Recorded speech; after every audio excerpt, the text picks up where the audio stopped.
There's a quiet truth that follows every moment. Everything is happening for the last time. Most days don't feel that way. Routines repeat, faces return, places stay familiar enough to forget they are changing. Life seems made of loops, but loops are only shapes the mind draws when it doesn't notice the details shifting beneath them. A moment looks identical to the one before it, yet something inside it has already moved. A tone, a thought, a subtle wear on a person's spirit that wasn't there yesterday.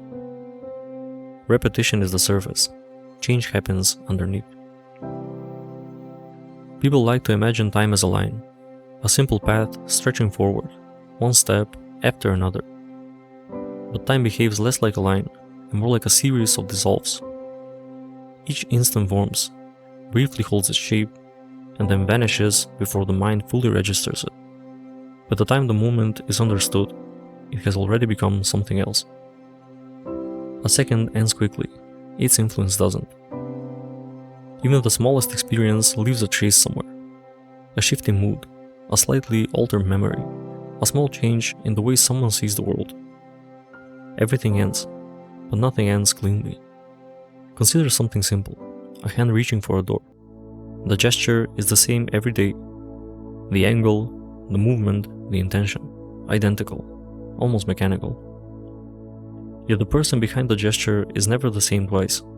A different thought flickers, a different memory lingers, a different version of the self stands in the same position. From the outside, it's repetition.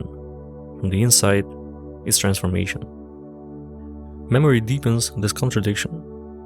It feels like a place where the past is stored, waiting to be retrieved unchanged. But memory doesn't keep things. It remakes them. It reshapes events with each recollection, so that what is remembered is not what happened, but what the present self needs the past to mean.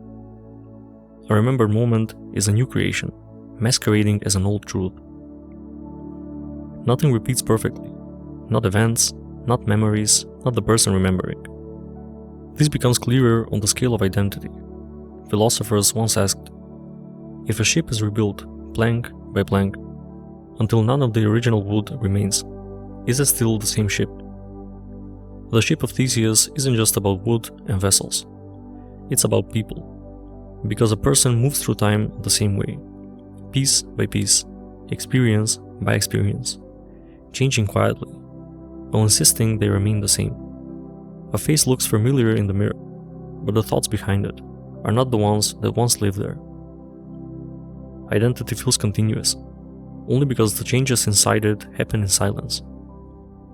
And there are moments in life when this silence becomes undeniable. A childhood place, visited years later, a street that once seemed enormous, now strangely small. But it isn't the place that shrank, it's the observer who grew. The memory stayed the same shape, but the person who held it continued changing. Endings often hide like this, not in the thing that disappears, but in the person who steps into the moment after. There are moments in life when change feels slow, almost undetectable. But there are also moments when it reveals itself all at once, as if something pulls back a curtain and shows how different things have truly become. People sometimes experience this in strange places. High altitudes, quiet deserts, open fields where the sky feels impossibly wide. Places where the mind loosens its grip and lets the world speak in a different tone. There's a story of two people who once went to such a place. A plateau far from roads or noise, where the horizon curved like the edge of a sleeping planet. They weren't seeking anything profound. They simply wanted to see a celestial event, predicted to pass once in a distant age. The night was still when they arrived, but then the sky shifted. A single streak cut across the darkness, then another, and then a torrent, a river of light breaking open above them. But it wasn't the falling fire that stunned them.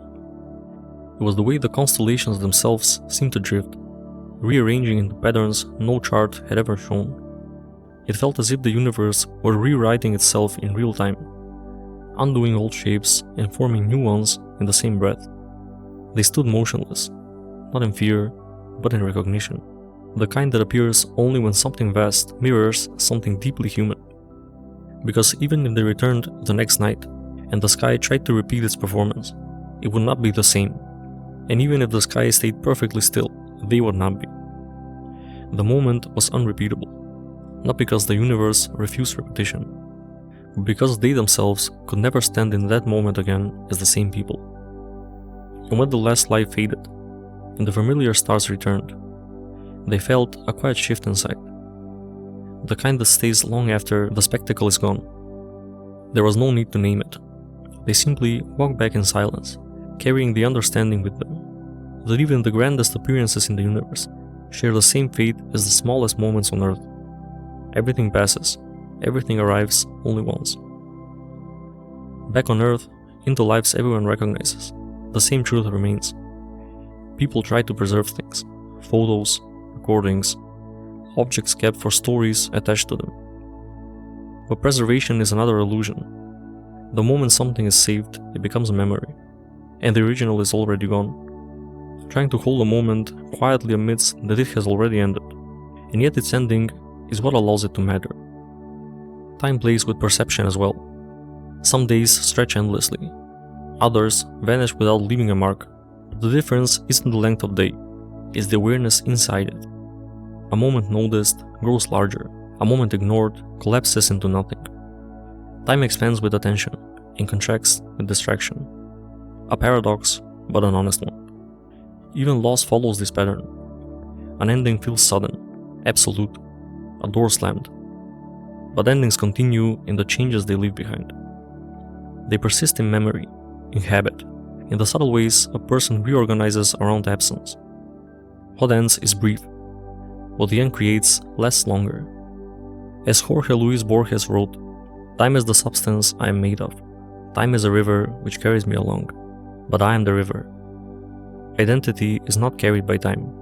Identity is shaped by it, dissolved by it, rebuilt by it. A life is not a linear movement. It is a sequence of last times, each one changing the person who moves through it. Everything repeats in form, nothing repeats in essence. When all this is placed together, the truth becomes not frightening, but strangely comforting. Everything is happening for the last time, because nothing can happen twice in exactly the same way. The world rearranges itself constantly, a little here, a little there, and the self rearranges with it. A moment doesn't need to last to matter. Its impermanence gives it weight, its brevity gives it meaning. If every moment is final, every moment is full. Not incomplete, not replaceable, not something that can be saved for later, just complete, in the small window it exists. Fragility is not the enemy of life, it is the shape of life. In the end, time is not a circle, or a line, or a loop meant to be escaped. It is a series of last times, unique, irreversible, quietly asking to be seen before they disappear. Everything is happening for the last time, and perhaps that is why it feels so strangely beautiful to be here at all. It's curious how human life unfolds, almost entirely outside of awareness. How a person becomes themselves through moments they barely notice passing. Most of what shapes a life never announces itself, it just accumulates, quietly, until one day the self is different, and there's no clear memory of how it happened. Perhaps that's the real nature of being human, to change constantly, yet only recognize those changes long after they're complete.